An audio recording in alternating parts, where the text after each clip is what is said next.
A day in my life as a mama na naabot sa Negros.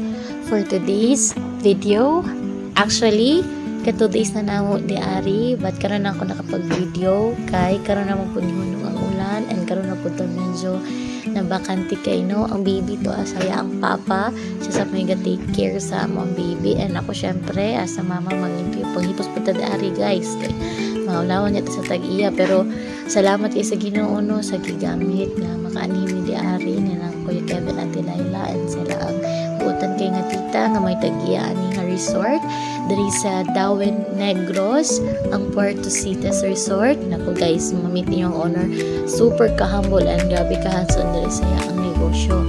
Balik ta so muna akong kinabot everyday di ari as 2 days everyday murag dugay na kaino but ano siya limpi lang puta ginagmay arrange ta sa tong higdaanan sa pagmata magpray aya maligo dayon na limpi lang dayon sa palibot para at least dili ta maunawan. And guys, sa mga gusto mag-travel, you can book online Dazen Travel and Tours. Muna itong mga services, domestic, international flights, ferries, hotels, visa assistance, travel insurance, DTI number 7272420.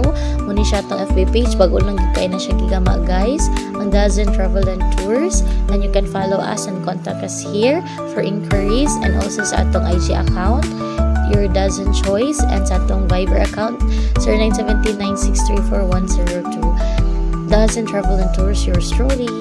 Balik ta guys, ato ang day in my life as a mama diri sa Negros. Naabot sa Negros. Sa mura to siya guys. Video lang ta para at least sa mga gusto makakita guys no. So kung may malantaw if ever maagi mang sa inyo ang mga social media account or sa inyo ang newsfeed. So, nang halay lang po ko tuwalya kay muna gigamit kayo sa akong bana. Muna kiligo ako na lang po din gihalay. Siyempre, kay ligo man siya basa. So, ito ihalay kay para moga. And na lang siya guys. Video lang ko.